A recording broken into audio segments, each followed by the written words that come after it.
এই পর্যায়ে আপনাদের সামনে গুরুত্বপূর্ণ বক্তব্য নিয়ে আসছেন ইসলামী আন্দোলন বাংলাদেশ ঢাকা জেলা দক্ষিণ শাখার সংগ্রামী সেক্রেটারি হাফেজ জহিরুল ইসলাম।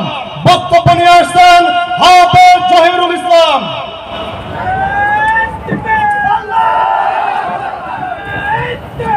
আলহামদুলিল্লাহ, ইসলামী শ্রমিক আন্দোলন বাংলাদেশ ঢাকা জেলা দক্ষিণের আজকের এই জেলা সম্মেলনের সহযোদ্ধা সভাপতি উপস্থিত রয়েছেন ইসলামী আন্দোলন বাংলাদেশ ঢাকা জেলা দক্ষিণের বিপ্লবী সভাপতি সহ বিভিন্ন পর্যায়ের নেতৃবৃন্দ।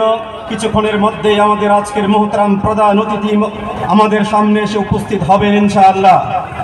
প্রিয় ভাইরা আমার, 2024-এর 5ই আগস্টের পর থেকে আমরা মনে করেছিলাম এদেশের মানুষ শান্তিতে সুখে শান্তিতে বসবাস করবে, কিন্তু দুঃখজনক বাস্তবতা হচ্ছে বিগত 4-5 মাসের এই সময়ে আজকে জাতির সামনে স্পষ্ট হয়েছে এক চাটার দলকে হাজারো রক্তের বিনিময়ে জীবনের বিনিময়ে মুফতি ফয়জুল করিম বঙ্গোপসাগরের নেতৃত্বে আন্দোলন সংগ্রাম করে বাংলাদেশ থেকে বিতাড়িত করার পরে জগদ্দল পাথরের মতো বাংলাদেশের গায়ে নতুন আপদ আবার আবির্ভূত হয়েছে।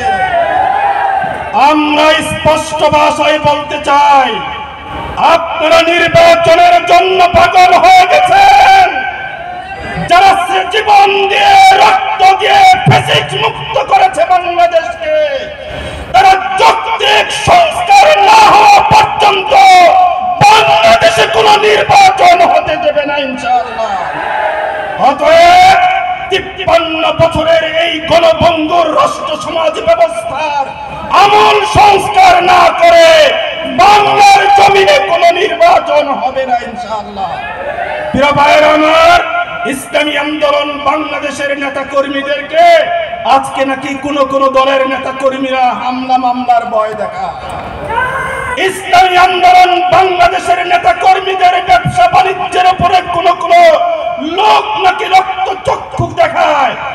আমি ইসলামী আন্দোলন বাংলাদেশের এই অঞ্চলের দায়িত্বশীল হিসাবে আমি স্পষ্ট ভাষায় বলে দিতে চাই, বড় ভাইয়ের দিন শেষ। ইসলামী আন্দোলন বাংলাদেশের উপরে কোনো বড় ভাই নাই।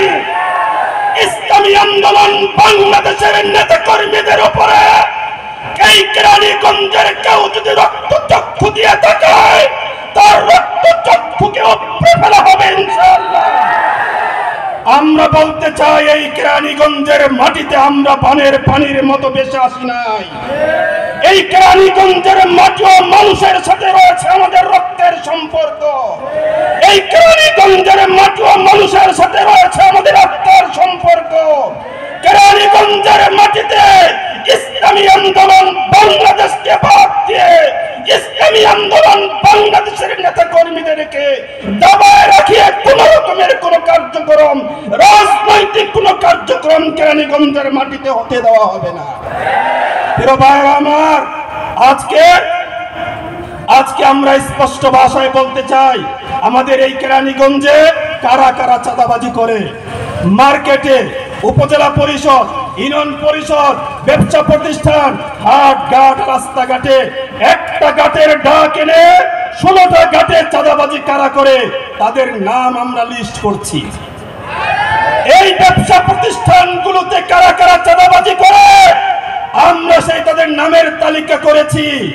ইনশাআল্লাহ সাংবাদিক, জাতীয় ইলেকট্রনিক্স মিডিয়া এবং প্রিন্ট মিডিয়ার সাংবাদিকদেরকে ডেকে এই কেরানীগঞ্জে সংবাদ সম্মেলন করে তাদের মুখ সম্মোচন আমরা করব ইনশাআল্লাহ। আপনারা মনে রাখবেন, জীবনের ঝুঁকি নিয়ে এই কেরানীগঞ্জের নদী পার হতে আমাদেরকে দেয় নাই 3 আগস্ট, 4 আগস্ট আর 5 আগস্ট। আমাদের দলের নেতা কর্মীরা এই বুড়িগঙ্গার দূষিত পানি সাঁতরিয়ে পার হয়ে ঢাকার আন্দোলন সংগ্রামে অংশগ্রহণ করেছিল। জীবন বাজি রেখে শেখ চরমনের নেতৃত্বে আমরা অংশগ্রহণ করেছিলাম। আমরা এই চাঁদাবাজদেরকে দেখবার জন্য নয়। অতএব কেরানীগঞ্জের মাটিতে কোন রকমের কোন চাঁদাবাজি হবে না। আজকের পর থেকে যেখানেই কোনো চাঁদাবাজি পাবেন, কে কোন দলের নেতা, কে কোন দলের দায়িত্বশীল, কে কোন দলে আছে দেখবেন না, চৌরাস্তার মোড়ে গরুর পায়ে দড়ি দিয়ে তাদেরকে ঝুলিয়ে রাখবে। আমরা স্পষ্ট ভাষায় বলতে চাই, অদূর ভবিষ্যতে এই কেরানীগঞ্জের মধ্যে নতুন অশনি সংকেতের সুর আমরা শুনতেছি। বিশেষ করে ঢাকা ৩ নির্বাচনী আসন যেটাকে বলা হয়, এই দক্ষিণ কেরানীগঞ্জের ব্যবসা প্রতিষ্ঠান, হাট ঘাট মাঠ বাজার কারো কাছে ইজারা দেওয়া হয় নাই কোনো দলের কাছে। অতএব মনে রাখবেন, চাঁদাবাজি করবেন আর জনগণের সামনে সুন্দর সুন্দর কথা বলবেন, আপনাদের মুখোশ আমরা অচিরেই উন্মোচন করব ইনশাআল্লাহ। আগামী দিনে হযরত পীর সাহেব চরমুনার নেতৃত্বে সকল আন্দোলন সংগ্রামে আপনাদের স্বতঃস্ফূর্ত অংশগ্রহণ কামনা করে শেষ করছি।